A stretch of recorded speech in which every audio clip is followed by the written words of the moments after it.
Olá, bom dia para quem está aqui no Brasil, para quem está em outro lugar do mundo, boa tarde, talvez uma boa noite, né? Mais uma vez estamos aqui para trazer algo da parte de Deus.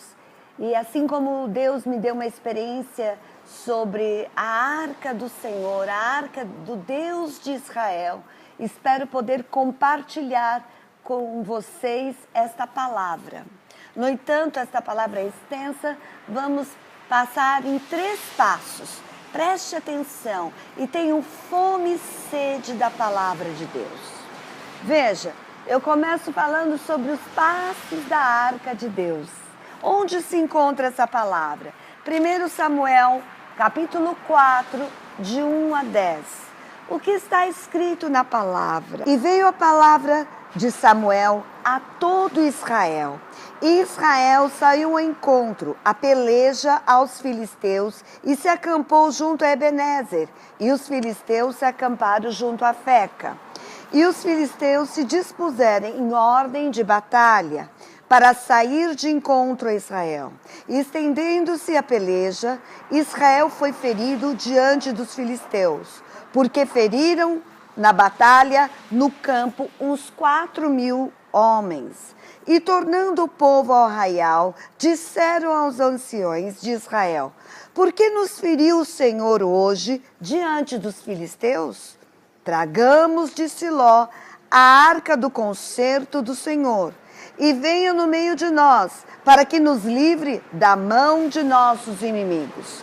Enviou, pois, o povo a Siló, e trouxeram de lá a arca do concerto do Senhor, que habita entre os querubins. E os 2 filhos de Eli, Ofone e Finéias, estavam ali com a arca do concerto de Deus. E sucedeu que, vindo a arca do concerto do Senhor ao arraial, todo Israel jubilou com grande júbilo, até que a terra estremeceu. E os filisteus, ouvindo a voz do júbilo, disseram: que voz de tão grande júbilo é esta no arraial dos hebreus? Então souberam que a arca do Senhor era vinda ao arraial. Pelo que os filisteus se atemorizaram, porque diziam: Deus veio ao arraial. E diziam mais: ai de nós, que tal nunca sucedeu antes. Ai de nós, quem nos livrará da mão desses grandiosos deuses? Estes são os deuses que feriam os egípcios, com todas as pragas junto ao deserto. Esforçai-vos e sede homens, ó filisteus, para que porventura não venhais servir aos hebreus, como eles serviram a vós. Sede, pois, homens e pelejai. Então pelejaram os filisteus, e Israel foi ferido, e fugiram cada um para a sua tenda. E foi tão grande o estrago, que caíram de Israel 30.000 homens de pé. E foi tomada a arca de Deus, e os 2 filhos de Eli, Ofne e Finéias, morreram. Veja, a palavra que vamos focar é os passos da arca de Deus. Tudo começou quando os filisteus feriram o povo de Israel. No verso 3, o povo de Deus se perguntaram: por que nos feriram o Senhor hoje diante dos filisteus? E aí eles disseram para uns aos outros: tragamos de Siló a arca do concerto de Deus, e venha entre nós para que nos livre das mãos do inimigo. E assim foi feito. No entanto, foram os 2 filhos de Eli quem estavam ali com a arca do concerto. O que significa isso? O povo de Deus foi à peleja e perderam a peleja, a guerra. Aí decidiram, se perguntaram por que o Senhor permitiu isto. Bom, então vamos trazer a arca do concerto. Vamos trazer a arca do Deus de Israel. Mas quem estava junto à arca eram os 2 filhos de Eli. Como estava o coração desses 2 homens? A arca do Senhor é santa. O que estava dentro dela é santa, ela é toda santa. Ela representa a presença de Deus. Mas não podemos entrar na presença de Deus com as mãos sujas e o coração sujo e a mente suja. Infelizmente, se vocês estudarem a história dos 2 filhos de Eli, eles possuíam tudo isto. Eles andavam com mulheres que não faziam parte do povo de Deus. Eles faziam coisas que desagradavam o Deus vivo. No entanto, eram eles que estavam ao lado da arca. E aí o que acontece? Por um breve momento, os filisteus se lembraram que o Deus vivo e todo-poderoso, o que tinham feito, que o Senhor, o Todo-Poderoso, havia feito para livrar o seu povo das mãos de Faraó, saírem da escravidão. Tudo isso os filisteus trouxeram à sua memória. Mas, de repente, no versos 9, o que acontece? Eles dizem a si mesmo: esforçai-vos, sede homens, ó filisteus. Ou seja, vamos nos unir e vamos lutar. E não foi essa postura que o povo de Deus teve. Porque a arca de Deus representa a presença de Deus naquele lugar. Mas para que isso realmente ocorra, eu preciso estar cheia do Senhor. Eu preciso estar limpa. Eu preciso estar com as mãos limpas.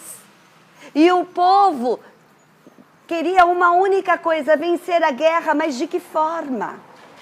Como você que está aí me ouvindo está querendo vencer os teus obstáculos? De que forma você tem buscado o Senhor só quando você precisa?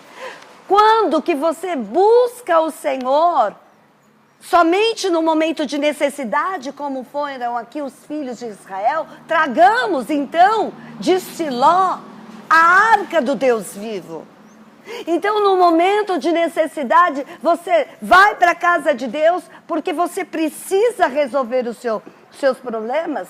Ou não é no seu cotidiano que você deve adorar e buscar o Senhor em todo o tempo? Porque a palavra de Deus diz que o Senhor está à procura de verdadeiros adoradores. No versos 9, para ressaltar, diz assim: esforçai-vos e sede homens, ó filisteus, para que porventura não venhais servir aos hebreus como eles serviram a nós. Traga à sua memória que antes os hebreus eram nossos escravos. Não seremos nós agora escravos dos hebreus. Mas nós, o povo de Deus, não pensamos desta forma. Nós colocamos para Deus, para o Deus vivo, a parte que nos cabe. Ou seja, buscarmos o Senhor, mas antes também precisamos nos unir para fazer a nossa parte. Porque alguém lá dos filisteus os trouxeram à memória: escuta, nós somos capazes de mudar isso tudo. E foram o que eles fizeram. E o que nós temos feito para mudar a nossa história? Será que a nossa mente é mente de Cristo? Ou nossa mente tem sido mente de escravo? Esse versículo me chamou muito a atenção. E aqui diz: e com esta convicção pelejaram os filisteus, e Israel foi ferido a ponto de caírem 30.000 homens que estavam em pé. Pensa, queridos, 30.000 homens fortes de guerra, centrado naquela batalha, e caírem em pé de uma única vez. Por que será que isso aconteceu? Quantas vezes em nossa caminhada nós nos achamos tão fortes e de repente nos prostramos, caímos? Quantas vezes nós, como seres humanos, somos convictos de algumas coisas das nossas vidas e de repente enxergamos que aquela convicção não passava de uma alma ferida, de um coração sangrando, mas achávamos que era a tábua da nossa salvação. E assim pensaram também os filhos de Deus naquele momento. Saindo a arca do concerto de Deus de Ebenezer a Asdote, colocando a arca de Deus na casa do deus Dagom. Vejam, queridos, o que aconteceu com esses deuses.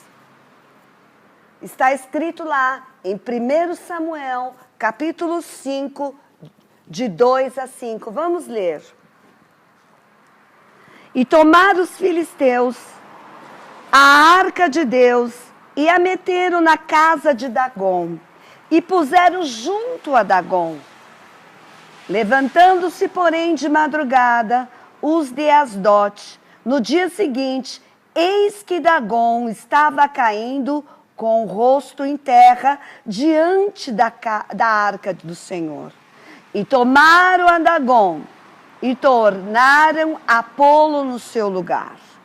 E levantando-se de madrugada no dia seguinte, pela manhã, eis que Dagom jazia caído com o rosto em terra, diante da arca do Senhor, e a cabeça de Dagom,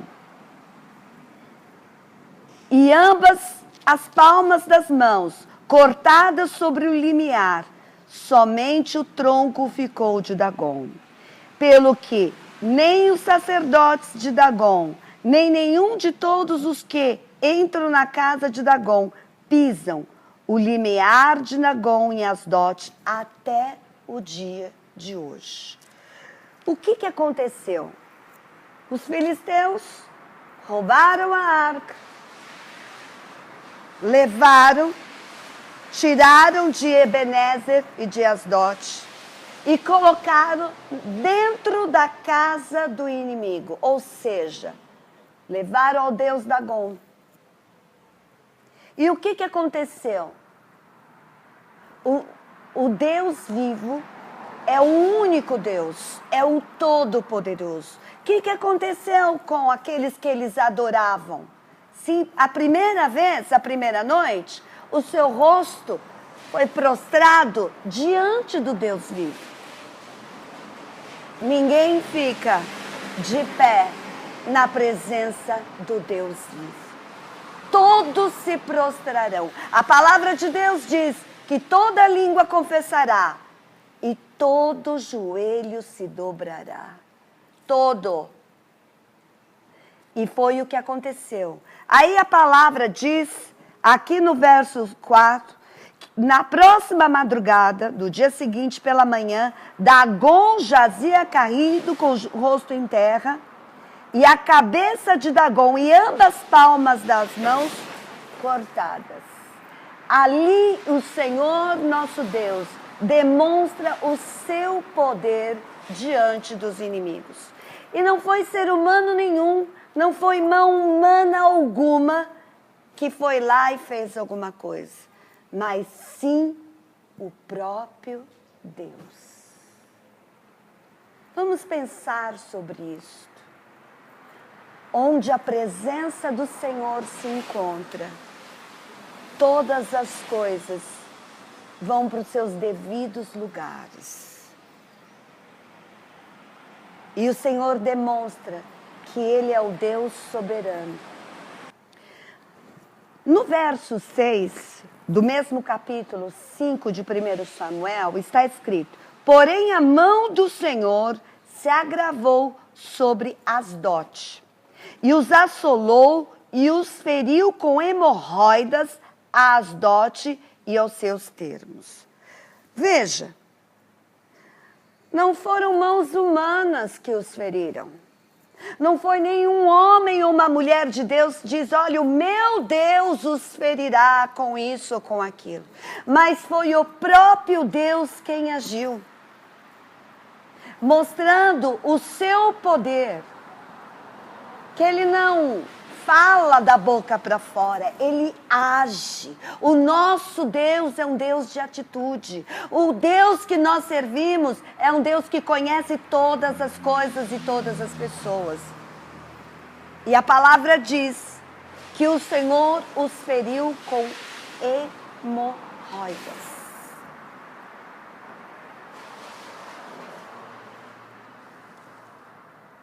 E mais do que isso, a mão do Senhor se agravou sobre eles. No verso 7 está escrito assim: vendo então os homens de Asdote, que assim era, disseram: não fique conosco a arca de Israel, pois a sua mão é dura sobre nós e sobre Dagon, o nosso Deus. Ou seja, nesse momento, eles reconheceram o senhorio de Jesus. Que o nosso Deus é mais forte do que o deles. E que a mão do Todo-Poderoso é dura também sobre eles. E todas essas coisas, queridos, nós precisamos trazer à nossa memória. Que por mais difícil que estejamos passando, por mais que estejamos no território do inimigo, o nosso Deus entra e age, sem que precisemos fazer nada com as nossas próprias mãos. O Senhor é quem age por nós. Agindo Deus, quem o impedirá? No verso 7, né? Eles reconhecem a mão e o poder do Todo-Poderoso. No verso 9, está escrito: e sucedeu que desde que a rodearam com ela, a mão do Senhor veio contra aquela cidade com muito grande vexação, pois feriu os homens daquela cidade, desde o pequeno até o grande, e tinham hemorroidas nas partes secretas. Para vocês entenderem, no versos 8, pelo que enviaram e congregaram a si todos os príncipes dos filisteus e disseram: que faremos nós da arca de Israel? E responderam: a arca de Israel dará volta a Gade. E assim rodearam com a arca de Deus de Israel. E no versos 9, o Senhor diz a consequência deles rodearem a cidade de Gade. A Bíblia diz que ao rodear, o Senhor feriu os homens daquela cidade, do menor ao maior, e tinham hemorroidas nas partes secretas. Onde será que essas partes secretas ficam, queridos? É onde tudo fica encoberto, não é verdade? Mas aqueles que receberam essa punição sabiam do que estavam sofrendo.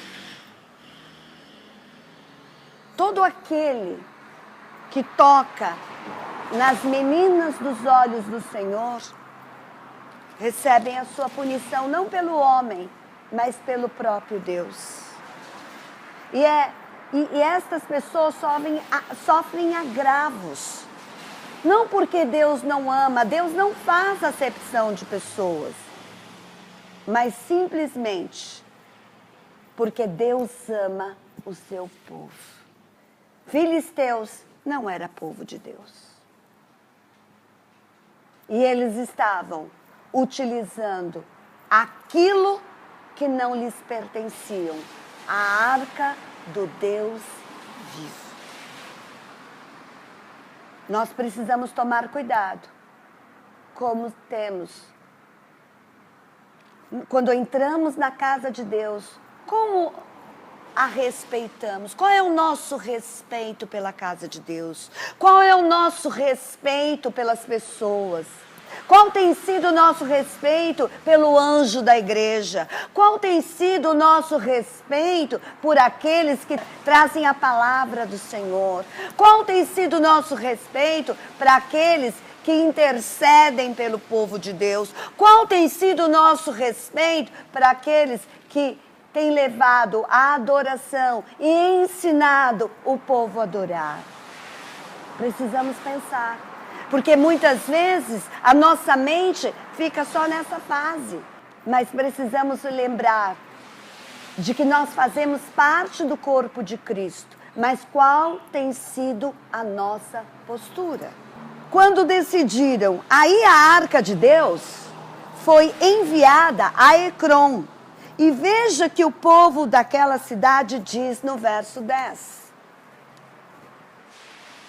Então enviaram a arca de Deus a Ecrom. Sucedeu, porém, que vindo a arca de Deus a Ecrom, os de Ecrom exclamaram, dizendo: transportaram para nós a arca de Deus para nos matarem, a nós e ao nosso povo. Veja como aquele povo enxergava a arca de Deus. Vão nos matar. Como inimigo. Aqueles que você julga como seu inimigo. Porque hoje a arca de Deus está dentro de você. Como olham para você? Quando você chega em algum lugar, a terra estremece? Como tem sido a presença do Senhor na sua vida, nos lugares que você vai? Por onde você tem passado? E enviaram a congregação, a todos os príncipes dos filisteus, disseram: enviai a arca de Deus e torne para o seu lugar, para que não mate nem a nós, nem o nosso povo, porque havia mortal vexação em toda a cidade, e a mão de Deus muito se agravava ali. E os homens que não morriam eram feridos com hemorroidas, que o clamor da cidade subia até o céu. Vexação significava vexame, vergonha. Aquele povo de Ecrom se sentia envergonhado, porque foram atingidos pela peste da hemorroida, como punição de estar com algo que não lhes pertencia. Neste momento eu vou encerrar esse primeiro passo da arca do Deus vivo. Que você que está nos ouvindo, que possa refletir nas suas atitudes, que você possa refletir nas coisas santas do Senhor, que você possa refletir sobre o que está no seu coração, na sua mente, que você possa refletir nas suas atitudes. No mês que vem, retomaremos este assunto, continuando o segundo passo da arca de Deus. Que o Senhor te alcance, que você possa refletir e ser transformado pelo poder de Deus, em nome de Jesus. Até o mês que vem, em nome de Jesus.